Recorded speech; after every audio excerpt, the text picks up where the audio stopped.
Hey everybody, welcome to Gregsbeerreviews. Let's go see what's in the fridge today.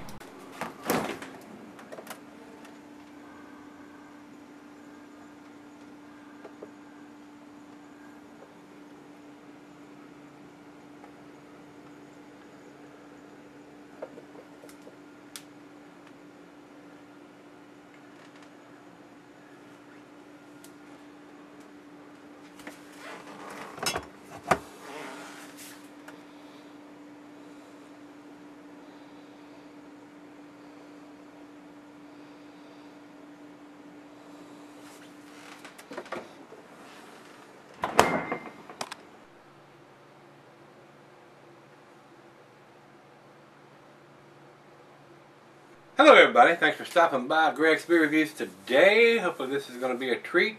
This is Spellbound Brewing's IPA, and they're out of Mount Holly, New Jersey.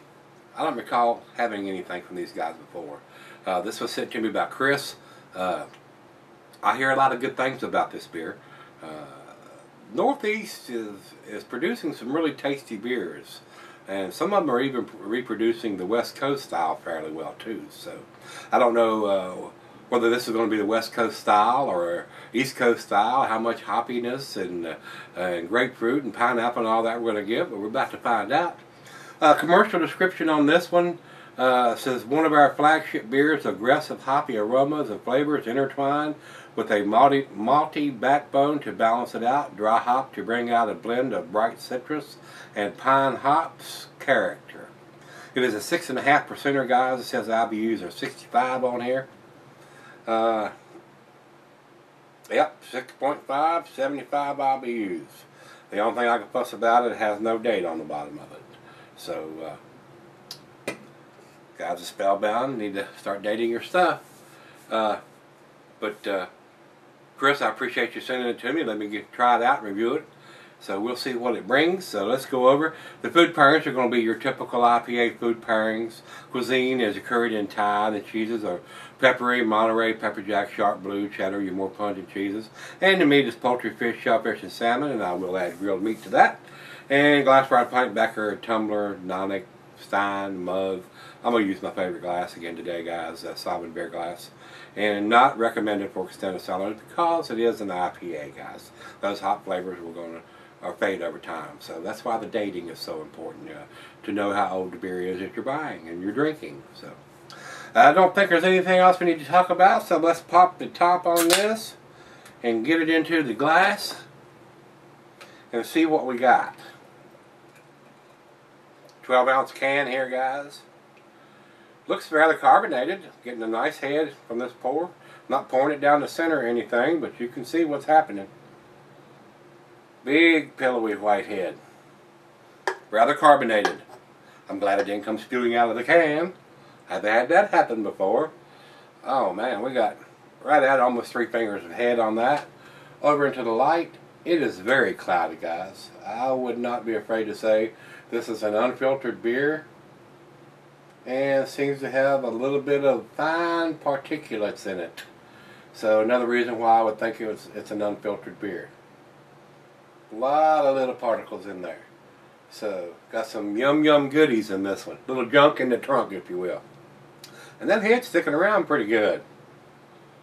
Nice orange tangerine color. Very cloudy though, guys. I cannot see any light coming through the thick part of the glass. A little bit down here, but I still can't see the bulb through there. So, looks like an unfiltered beer to me, guys. Let's get a nose on it. Very citrusy floral aroma. Hints of tangerine, oranges.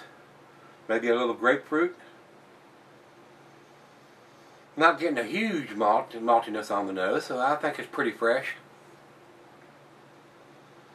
Smells very citrusy though. So, first beer of the day. Let's give it a taste. Cheers, everybody. Cheers, Chris.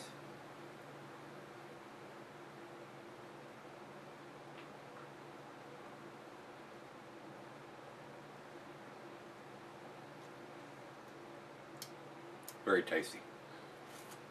Nice bitterness on the back end with 75 IBUs. Very nice.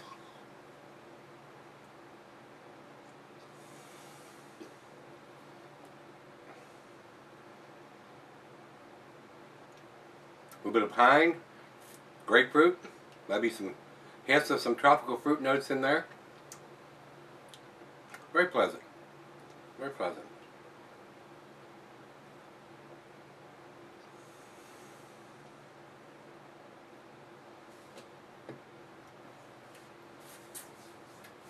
It's very nice. More of an East Coast style to me, guys, than a West Coast style. It's not got that super up in your face pineapple, grapefruit pininess in there, but there's enough in there to make it enjoyable. Maybe a hint of some lemon in there too. Very citrusy. Very nice. Well, let's right out of the fridge. Let's take it back and let her get a drink or two. And sip on it for a little bit, and we'll come back and do the final chug and grade on this one. Looks pretty good. I don't know if it's quite to the A category. I'm going to sip on it for a little bit and come back and make that decision here in just a minute. I'll be right back. Hey, I'm back, guys. I've been sipping on this for about 30 minutes or so. It's a decent beer. It really is. It's a nice, tasty IPA. I don't think it's quite to the A category, but I think it's a nice, tasty IPA. Like I said, a little bit of pine, a little bit of grapefruit, very citrusy, very floral. I don't know what hops they use in this. It's not up in your face kind of West Coast style, but it is a decent IPA. If I could get this beer, I would probably buy more of it. I didn't buy this one, but I would probably buy it on occasion. It's especially depending on the price. I don't know what Chris paid for this, but it seems to be okay. The only thing I can fuss about, like I said at the beginning of the review, guys, it doesn't have a date on it. So I can go over to the beer list and see if Spellbound has anything listed here.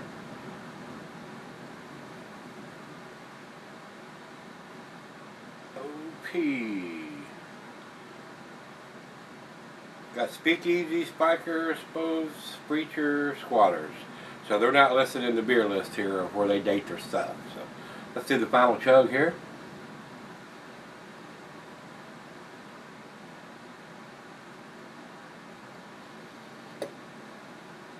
Very nice lacing is leaving on the glass.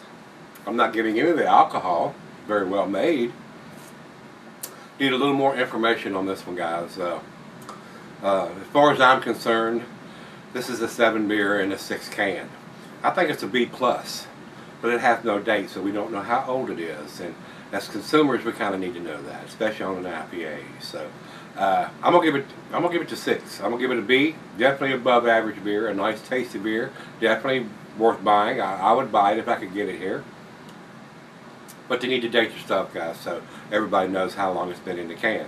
Now and I hear everybody say all the time, well, this brewery's so good, it just hardly gets off the truck and it's gone. And I've heard that about Three Floyds and this brewery and that brewery. Well, that's a good thing for the brewery. But, I mean, if it makes it to the end of the stores and they sell them as singles and it gets pushed back to the back of the shelf, you're not going to have any idea, guys. And as informed consumers or informed craft beer drinkers and buyers, we kind of want that information. So I don't know how big this brewery is, Spellbound is, but it's a very tasty beer. It's a very tasty beer. Not quite to the A category in my book, but it is tasty. So 6 for me. So let's go over and see what Beer Advocate says. They say 88 in the very good range, and over to Rate Beer. Ooh, Rate Beer is not very kind at all. Rate Beer says overall 75 and 48 in the style. I'm more in line with what Beer Advocate says. If I was putting a numeric rating on this one, guys, it would probably be an 85 or an 86, somewhere in that area. Had a date on it, it might even get an 88 or an 89. But it doesn't have any kind of information as far as dating on the can anywhere. And maybe they date the 6-packs or the cases or something. I really don't have a clue. 6-packs would be good, but still, there's a lot of stores that sell these kind of beers as singles. The craft beer store that I buy mine in sells them as singles.